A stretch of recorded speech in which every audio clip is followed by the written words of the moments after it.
Good morning, explorers and adventurers. Good morning. Today is a beautiful day in New Mexico. It's absolutely gorgeous out. However, it does look like there might be some snow in the mountains. Oh yeah. We will be heading over those mountains pretty soon. We're going to be heading to Roswell. Ooh. Oh yeah, in Roswell, New Mexico. Yep. We're looking for some spaceships, UFOs. Let's go. Like, come on, aliens. We got a ride you can customize. Oh yeah, a lot of fun stuff. Yeah. So anyway, we're going to be heading towards another little fun surprise that we are super excited about. Totally corny, but well, maybe not corny. yeah. I mean, we're nuts as it is. Yeah, we are a little nutty. We're a little nutty. So bear with us. What's the best thing to go look at? Pistachio. Yes. So we do plan on going to find us some pistachios. Yeah, so as we move along in our day, we're just gonna keep you guys along for the ride. Hopefully we can get some good views, good pictures for our Instagram. Yep. I absolutely love these mountain pictures. They just are beautiful. Yeah. So, and then whenever we get to Roswell, you know, we plan on some fun things there.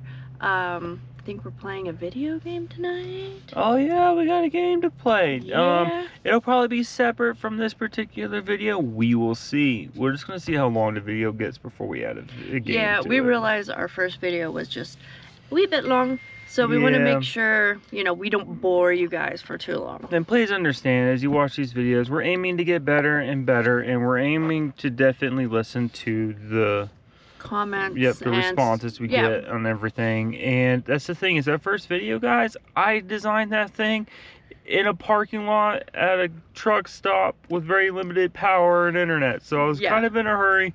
There was a lot of sketchy things in this parking lot. Oh boy. Yeah. I don't even know if we can say the words of what we were seeing in this parking lot. And no need to go there, dear. I'm sure people have seen them themselves. Especially truck drivers, y'all know what happens. Yeah. We were in Albuquerque, by the way. So yeah. I don't know. Yep. Anyway, so we have had our coffee, if you can't tell. We're getting a little hyper. Yep. We're ready for our next adventure here in Alamogordo, New Mexico, and then we're gonna head towards Roswell. You know, we're always keeping our eye out for a good apple pie, so hopefully we'll find one of those along the way. Oh yeah, we need one of those. I mean, well, all right, guys, we like other pie, but let's. Yeah, we're open to other pies, but you know what? The staple is apple pie. Oh yeah. If you don't have a good apple pie, just get out of here. Get out of here. Yeah. We're weird. We should not do that. We should really not do that next. Anyway, guys, we'll catch you guys as soon as we get over there. We're actually just gonna step in line and go for a tour. We didn't book it.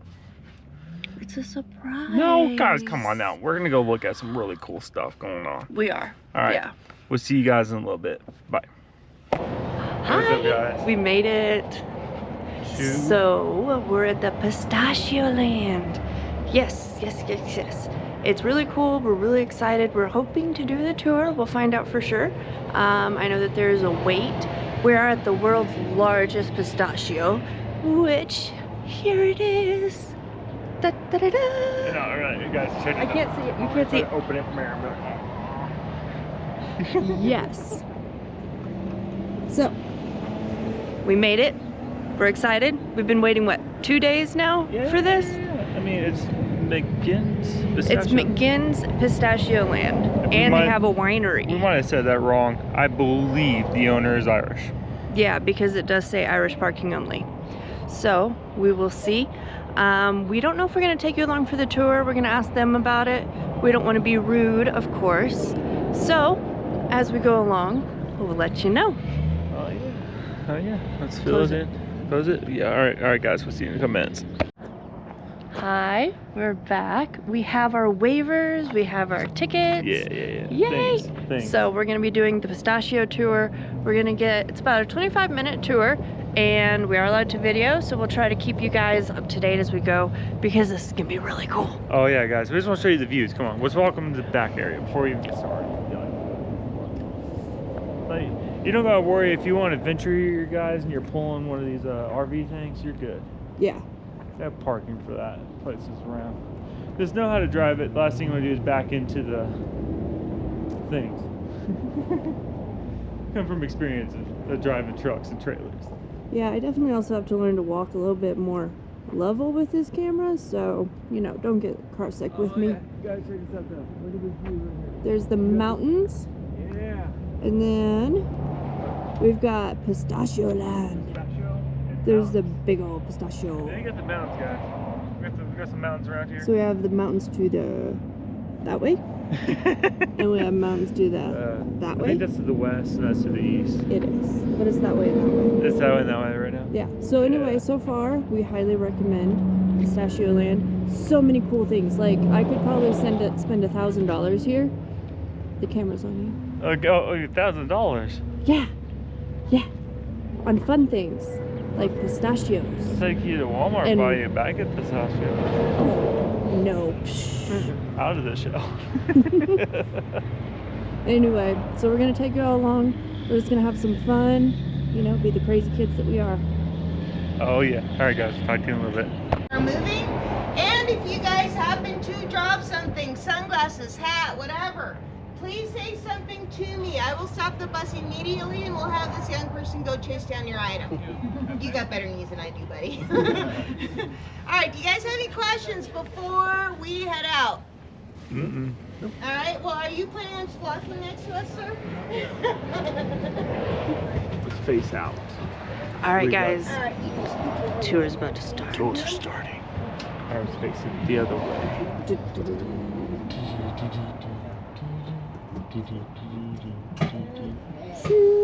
Starting of the green. Oh wait, which one was green? Alright, can everybody hear me okay? Yep. Everybody in the very back, can I get a little whoop whoop? Woo woo! Just gotta make sure everybody can hear me. Alrighty, my loves, we are officially off like a herd of turtles. Woo! And we're green. Alright, now just in case you guys missed it, there's a huge 30-foot pistachio here. It is built entirely out of concrete and steel, and then painted to resemble a Kerman pistachio. Kerman. It was built back in 2008 to commemorate the memory of our founding father, Mr. Tom McGinn, who sadly passed away back in 2007. Now, a lot of people do like to ask me, well, what possesses to build a huge pistachio? Well, Mr. McGinn was very much a go big or go home kind of guy. My kind of And he man. was responsible for introducing the pistachio to southern New Mexico. So when he passed away, it only made sense to build the world's largest pistachio Get in that his loop to your honor. wrist. All right. Here we so, go. This building that's coming up here to my left, this is where all the magic for the winemaking occurs. And you guys can see two large machines there that are sitting against the back wall there. Those are our newer wine press, and then the other one is our brand spanking new wine press that we haven't even used yet. Alright, so over here to my right is the beginnings of our 12.5-acre 7-variety vineyard. We have 2 areas of Chardonnay. We have a Cabernet Sauvignon. We have a Cabernet Sauvignon Blanc. We have a Merlot, a Zinfandel, and a Gewürztraminer, which is a heat and drought-tolerant German grape that grows very well here in the High Plateau Desert. Now, this weird contraption right here is actually our original employee torture device. Yes. Has anybody ever used a manual juice press before? Yes. Oh, yay, I'm not the only one. Well, the one that we had, oh, shoot, sorry. The one we had growing up was probably a quarter of the size of that one. And we did like apples and pears and things like that. They're very labor intensive. Are you guys all familiar with what wine grapes look like? No. Yeah, okay, well, for those of you who aren't, excuse me. Well, wine grapes are very, very small. They're typically about the size of a dime, maybe a pea. A very large bunch can be the length of my hand. Average size, I can fit like 2, maybe 3 bunches on my hand and still have a little bit of room. Now, just imagine having to de-stem 3/4 of a ton of those by hand. Everything would be tossed into that central barrel. Once it was filled up, it would be lined with like a big muslin sack. And so once it was filled up, they would tuck in the ends of that sack, and then there's these 2 wooden plates that interlock around that central screw in the center. And then it would take 4 guys about 3 hours to manually crank that sucker down, and they only yielded maybe 100 gallons of juice. So it's very labor intensive, not that great of a yield. Lucky if we get 1 squeezing a day.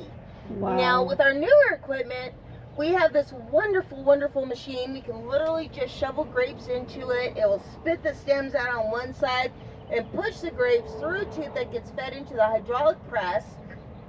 And it's kind of like a centrifugal thing. That orange and silver one is the one I'm talking about. But it has this huge like tube in it with holes in it, and it actually does like a centrifugal thing. So it shoots the grapes through there, and they get smushed underneath this thing. The juices fall out from the bottom, and we can pretty much juice non-stop. So with the same amount of grapes, we can squeeze them in roughly about 45 minutes and get almost triple the yield. So half the labor, triple the yield. That's my favorite math equation. Now, I do realize it's a little early, but if you guys are feeling froggy, we do offer free wine tasting. You just have to show your ID. Woo! Okay? What time is it? Yeah. Okay. Drinking time. If you Before want to. noon? Before noon, we're starting. Yes. So, at the end of the tour, Alright. she might be on camera Anywho, before. And then we might wear out her face. I think we should. Yeah, That's gonna be something that I think we're supposed to see, she loves you enough to move away from you. Yeah, there's nothing wrong with it. Alright, so looking at her grapes here, you'll notice they're all growing in this weird T formation. This is actually called T trellising. We use this method instead of like multiple rows. Because here pretty quick we're going to have this beautiful big canopy of vines and leaves that's going to come in. And that canopy is going to shade and protect our young developing grapes from turning into little raisins on the vine. Because by June it's literally 2 degrees cooler than the surface of the sun out here in this vineyard here. So they need that shade to be able to grow and develop. Another reason why we trellis our grapes like this is because in August we will be harvesting by hand, and we don't have to go in search of our grapes because they're all hanging right below that canopy. Pretty easy, please. Now, if you guys look down each row there, you will see a black hose, and if you guys look over at the trees but on the ground, you'll see the same black hose. This is a spray drip irrigation system. We use both these methods because number one, it helps conserve water. We run off of 4 wells here. Number 2, we can pinpoint where that water goes. And number 3, and most importantly, both of these methods actually help reduce the amount of salts that go into our topsoils over time.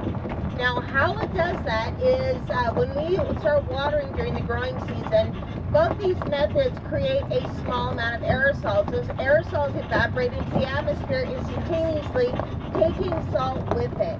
So the reason why we need this is because our wells are getting into that salty brackish layer. So over time, we're actually going to be putting less salt in our topsoil than if we were to use any other method of irrigation. All right, so if you guys look at the trees from the ground up, you will notice there's a very distinguished bark color and texture change. At the base of every single pistachio grown in the west and southwest today, they are all grafted onto what's called a UCB1. No, I do not expect you guys to remember that. Just be aware, it is the tree's immune system.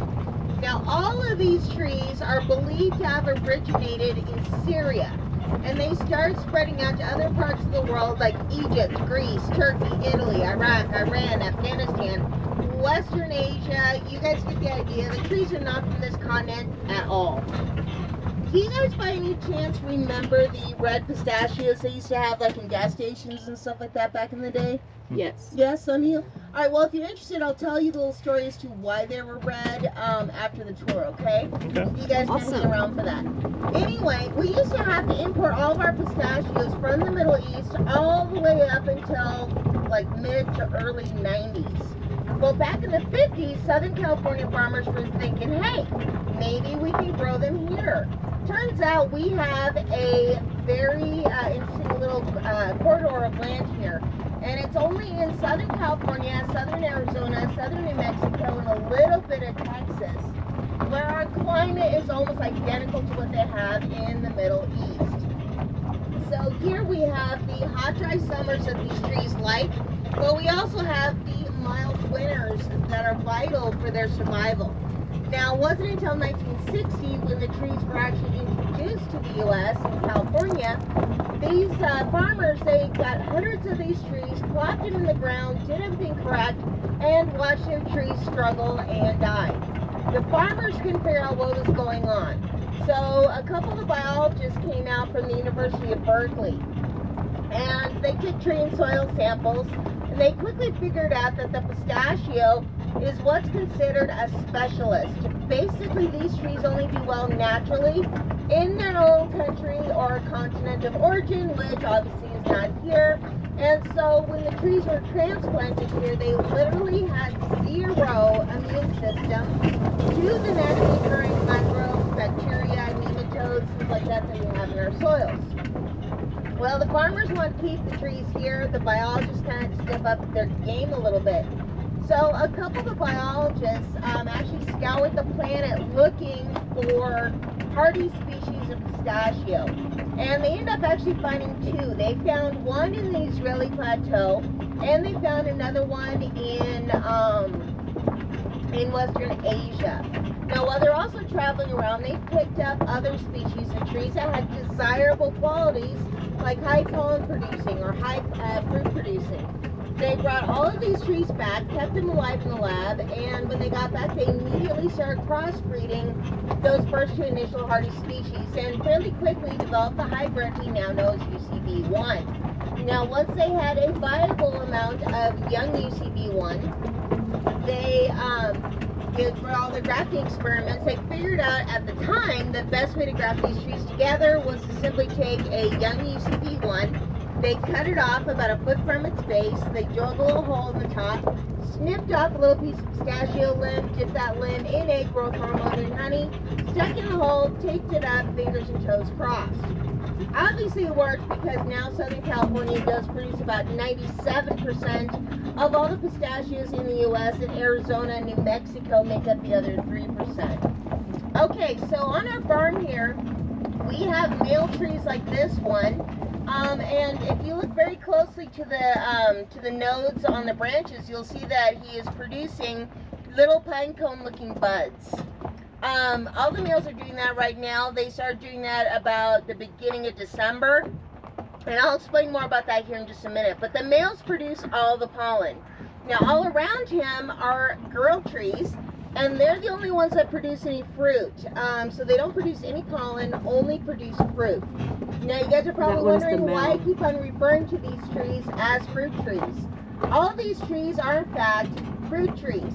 They belong to the family called drupe, which means stone fruit. This is the same category of trees as peaches, plums, apricots, almonds, cashews, pecans. The list just goes on and on and on. Now, excuse me. All the female trees are in fact wind pollinated. Insects and birds have nothing to do with the pollination of these trees, so that actually puts them in a different category, similar to pine trees, avocado trees, and blueberry bushes. So the wind does all the work. Now, going back to the male trees, right now they are slowly growing their, well, I can't call it a flower, all right, because in all actuality it's pollen factories. The male tree, once things start warming up, they'll be going into spring completely leafless. And they are going to produce, each one of them, hundreds and hundreds of these little teeny tiny Christmas tree looking things. Well, those are the pollen factories. So what happens is the males, that pollen when they bloom, when it blows through the wind, you cannot see with the naked eye. But if you were to go and touch one of those little Christmas tree looking things, your hands get covered in pollen. Now they will pollinate for roughly 2 to 3 months, and once they're done pollinating, they will then leaf out after they're done. But that pollen can travel up to 2 miles via the wind. Now the females, on the other hand, they are going to start sprouting their leaf buds right away. Those leaves are going to protect those little developing pistachios from any late freezes that we are prone to. So the leaves are going to come out first, and then when the leaves are almost mature, they will start pushing out what I can only describe to be a miniature green corn dog. That's literally what it looks like. Now, it's all going to be all tightly bundled and everything like that, but it'll start to grow and it'll start to open up, and it ends up looking like a miniature bunch of green grapes. So the female flower is actually a bunch of little teeny tiny green fuzzy sticky balls that are about the size of a sesame seed. So that pollen just blows willy-nilly all over the place. A little piece will land on one of those little green balls, it gets stuck, it gets absorbed, and then voila, we have pistachios. Now usually at this point I would inject a semi-inappropriate nut joke, but we have little ears here and I don't want to be that impressionable. So, I mean, and my jokes, the strange thing is they sound inappropriate, but they're 100% true. Anyway, so once the female has been pollinated, those little teeny tiny pistachios grow really super fast, and they will turn a real pretty burgundy rust red. And as they continue to grow, they will eventually turn a real pretty true pistachio green, but they'll keep a little bit of that red right on the tip. Now, the final stage, I'll discuss more about that here in just a minute. Now, there are actually 3 parts to a pistachio. You have a colorful outer hull, you got the shell, and then you got a little nut meat in there. That nut meat will stay pretty small until monsoon season hits. Now, if you guys have never experienced a monsoon season here, well, it's essentially a wall of dirt followed by a wall of water. These fields can and do get flooded literally in a matter of minutes. Now, all that extra water during monsoon, once it starts really kicking in and becomes consistent, we will actually stop watering these guys.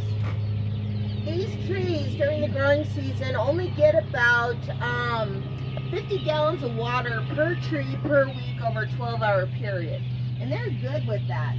Now, when monsoon hits, they get a lot more than that. Now, it really does actually stress the trees out. You can kind of think of these guys as the cactuses of the fruit tree world.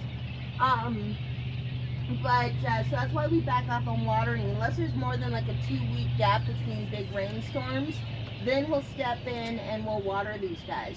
They absolutely have to be stressed out because that has everything to do with the maturation of the fruit. Now, how they cope with all that extra water is the males and the females that are not producing, they'll get rid of all that extra water via respiration through their leaves. So you have to deal with the humidity here in the orchard as well. So it does get very humid in the summertime. Now, going back to the males, on the property here we have a little over 12,000 trees. 700 of those are male trees, and they are planted randomly 360 degrees around here. A lot of people like to ask me, well, how can you actually tell the difference between the males and the females? Well, one of the key factors is size. Right there in the 3rd row, that is a fully mature male tree, about 20-23 feet tall. All the trees directly around him are female, and they're much, much smaller. Before I get into like his species and everything like that, I do want to let you guys know that there is a huge difference between these 2 groves, and I'm sorry I didn't point that out sooner. This is actually the original 40 acres that Mr. Tom McGee and his family planted between 1979 and 1981. So the majority of these trees here are almost 50 years old. Now these trees over here are about 26, 27 years old. They just reached maturity, which for a pistachio tree is 25. All that really means is the females are going to start producing a maximum minimum amount of fruit, and that amount of fruit does go up the older and bigger they become, like these girls. Okay, so back to the male trees. We only have the one species here. They are considered a high pollen producer. They are considered a universal pollinator. They have a rather interesting name. Please don't shoot the messenger. Their species name, ironically, is Peters. Yeah. So, I think it's the name of the guy that developed them, but I haven't been able to find any real definitive answers to that little question. Anyway, we do have 2 different species of pistachio here. Now, before you guys ask me, yes, when they are raw, they taste identical. All right, they're very interesting. Raw pistachios tend to take on a citrusy pine flavor. So it's like a mix between a pinon nut and a pistachio. The bark of these trees actually also smells like pine. It's like that citrusy smell. It's very interesting. Anyway, that does get carried into the raw fruit. Now, a couple of differences between the 2 female species that we have here. We have the Kermans and we have the Jollies. Now, the world's largest pistachio is painted to resemble a Kerman, which is the #1 pistachio consumed in the U.S. And the world's largest pistachio actually is painted to resemble a raw pistachio because it has little purples on it. Well, a Jolly, if you open one of those bad boys up and you look at it, it'll have a red spot on it where the Kermans have a purple spot on it. Unfortunately, those colors are roasted away, so I think that would be a really good selling factor if, you could actually tell the difference visually a little bit better. But, yeah, they taste identical once they're roasted. Anyway, now, both of these species of trees are considered a high fruit producer. They're both considered a mid-sized fruit producer. We don't have any of the jumbos or the smaller varieties in the U.S. Now, all these guys are ready to be harvested by September, but it's not until almost August, about the beginning of August, they can actually start telling them apart. The Jollies, like this girl right here, the outer hull of their pistachio will turn a real pretty, like strawberry pinkish red, but it's solid. And then the Kermans, which are what these girls are over here, these guys, by the time they're ready to be harvested, they'll be half pale yellow and half of that strawberry pinkish red hue. Literally the only time you can tell them apart is right at harvest season, because if there's any left over with these girls, they will turn that solid pinkish reddish hue, and then you really can't tell the difference again. So it's just a small window.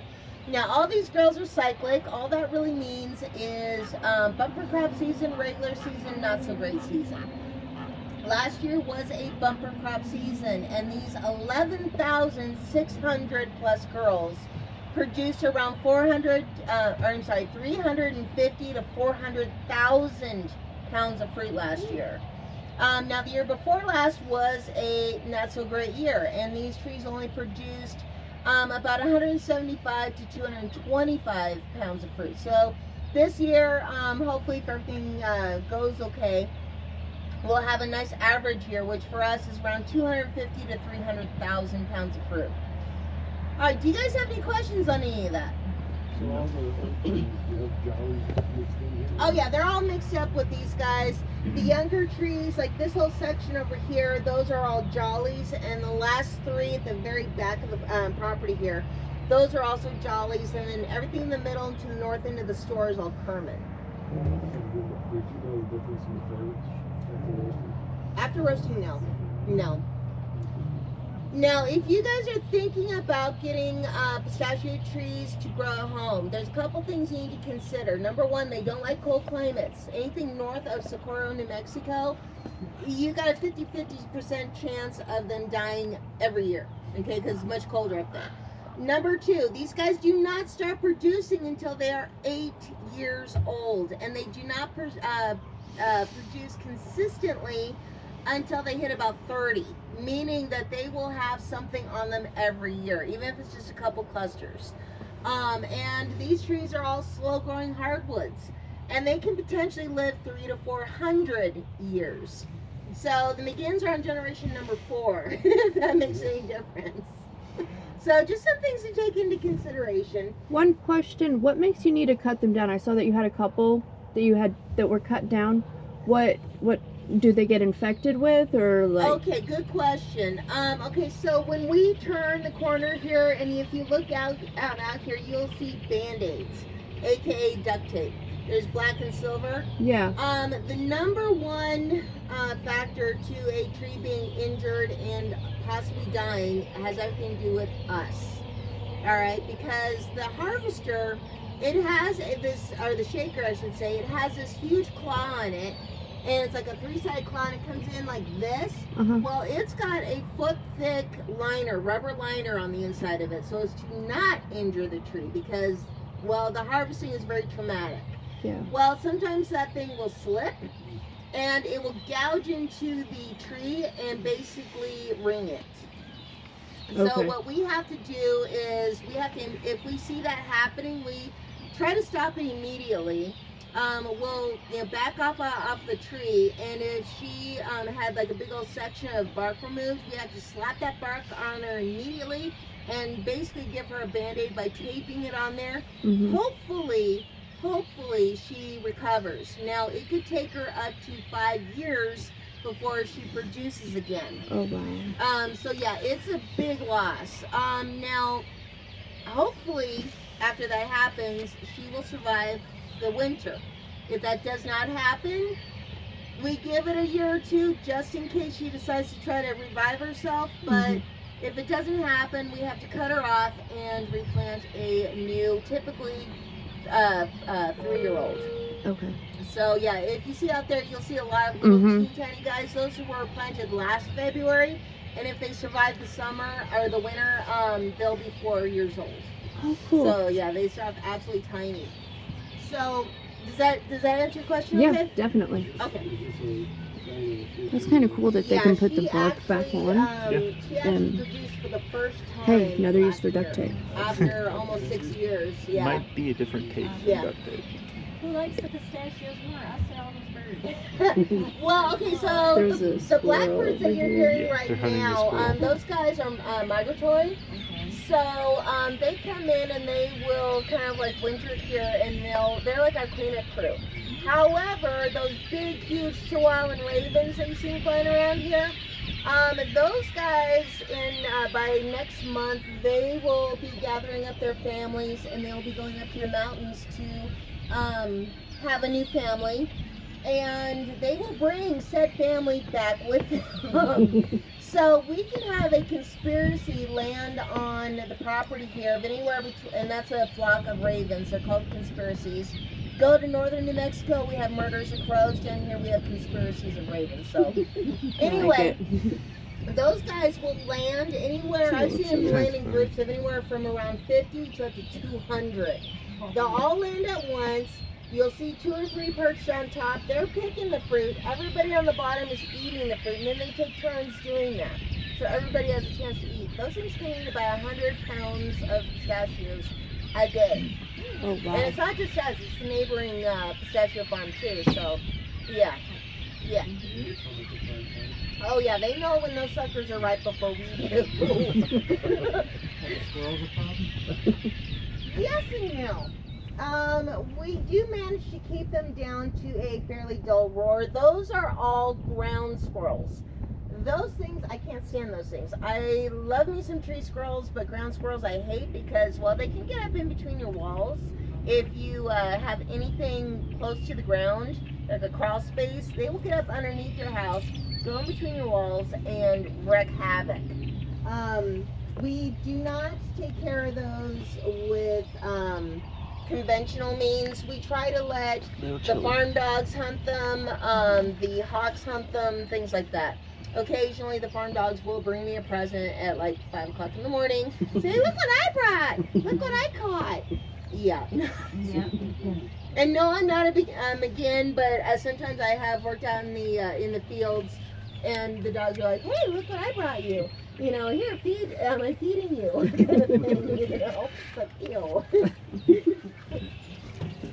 It's present. All It's right, the so offering. moving on. Yeah.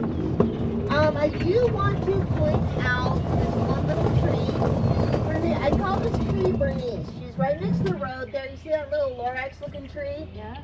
Yeah, that is a she's 13 years old now. Wow. She has only produced twice, so hopefully this year she will produce again. but she didn't. She started producing back in 2021 when she was 8 years old, and she had 2 large clusters of pistachio on her. And you'll notice she has a little bit of a crink to her trunk there. Well, apparently the weight of her fruit was bringing her down. And she never really recovered from that. So, but those 2 trees on either side of her, those girls are almost 40 years older than she is. Oh, wow. Just to give you guys some perspective. got Alright, this, so Bernice. going Go back to for the it. trees that are producing fruit, or will be producing fruit, I should say, what do they do with all that extra water? Well, they will start pumping it into those little teeny tiny nut mixes, causing them to grow and swell to the point where they actually pop open their own shell on the tree. And if you guys come out here at the right time, you can actually hear it happening. It literally that's sounds cool. like you just poured milk into a bowl of Rice Krispies and stepped a couple feet away. Just say these my new little pops and cracks. Anyway, these trees have been crossbred to produce an 80 to 90% open rate, which does mean that we still get that 10 to 20% that either didn't open all the way or didn't open at all. Those are typically the very last pistachios to get pollinated. Now, in a case like this right here, odds are the pistachios that are left on the tree there, they may not have gotten pollinated at all. And odds are they are completely hollow. Yeah, so the female can still produce an outer hull and shell, but no nut meat if they're not pollinated. And then they'll stay tenacious and they'll stay on the tree until they fall off naturally. Now, harvest season for us does begin usually the 1st and 2nd week of September. We have 2 pairs of these really long, narrow machines. One's called the harvester, one's called the shaker. And yes, you guys can look it up on YouTube, look up pistachio harvesting, and you can actually see it happening. But the harvester's a little bit more broad. It has a conveyor belt to activate, takes everything to this huge harvest box in the back that we can switch out. Now the shaker, on the other hand, is a little bit more angled towards the harvester. It will clamp down around the base of these female trees. Hydraulics come out, flaps go down, they become one around the tree, and she will have the ever-living snot shaken out of her for about 5 seconds. Everything that's going to come down will come down, go flying, or stay on the tree. They disengage, move on. The whole process only takes about a minute per tree. Now, if you guys haven't had the opportunity to try our ice cream yet, Mrs. McGinn personally makes about 200 to 300 gallons per week. Now, we also season all of our own pistachios, so if we run low on a flavor, we pull about 1,000 pounds of our roasted salted pistachios out of our cold storage. We bring it into this clean room. We add water, pistachios, and our hand-blended seasoning mixes, get our tail nice and coated, and then everything goes into these 2 huge ovens that dry all that yummy goodness onto the pistachio without actually cooking it further. Now we also have a kitchen on premises, and this is where we make all of our small batch candies, brittles, sweet and savory pistachio bites, etc., etc. Now, once everything is done, within 24 hours, it goes into another part of the building where it'll be packaged up, and then within 48 hours, it's back down the store floor for you guys. So it is grown here, it's harvested here, it's processed and packaged here. Nothing leaves this property for any of that to happen, which actually makes for a much better, fresher product for you guys. Alrighty, my loves, this does conclude our little tour of the day. I will be more than happy to answer any more questions you guys want to throw my way. Tips are greatly appreciated, but not absolutely necessary. We're seeing You guys could do me a really... Hi, guys. Hey, what's up, guys? We are back. Well, we haven't been gone long, have we? No. We actually been in the same spot as we were. It got really busy really quick. We got there when the place wasn't even officially opened yet. Yeah. That's why we were able to walk around and kind of talk as much as we did. Mm-hmm. So with that, guys, we do have the tour, and I'm going to be probably breaking some things up in there. You guys will see it. It's a really cool tour, though. Really cool tour. Had a lot of fun. Shout out to Tara, who was our tour guide. She was awesome. Yep. She was fun. Good jokes, but she kept it clean for the little kiddos. She did. Yeah, there are little kids around, which we were thankful because we're filming this and putting it on the interwebs. But it just does sound weird that you can be you know, you have to keep it clean Yep. at a Pistachio Land tour. Yeah, but guys, it was fun. I would tell you the wine tasting, absolutely fantastic. These are all wines that are made here. Well, made in the area. Well, made in the area, made Yeah. here. In the, Yeah, you're right. You're right. Made in the area. There we go. I'm just getting technical. Stop getting technical, you know, it's too Yes, early dear. for that. It's almost lunchtime. Too early. I haven't had lunch yet. We did have wine though. Oh yeah, we'll have some wine tastings, guys. I would say they have excellent deadly ice cream. Oh my goodness. Pistachio ice cream was beautiful. Oh my gosh, some of the best ice cream I've had. And yeah, Great we understand flavor. not all of you like pistachios. Okay, we like pistachios. So therefore, we knew we'd like the ice cream. We love ice cream. Oh, it was good. Very, very filling. Yeah, so we got some treats to, you know, for our travels to Roswell. That's where we're heading pretty soon. Yeah. We're gonna head there. We found a really cool sounding camping spot. Hopefully it works out. That is one thing about being on the road in a 4Runner, sleeping in your 4Runner and needing toilets available as a woman. Anyway, so sometimes we find camping spots that are listed as being available, sometimes we don't. So we're really excited about this spot, hoping it works out. And yeah, so we're gonna get on the road, go find some aliens and UFOs, maybe even a Sasquatch. I don't know. It's gonna be We'll fun see. times. So anyway, guys, thank you so much, and we'll see you in the next one. Yep. All right. Bye, guys.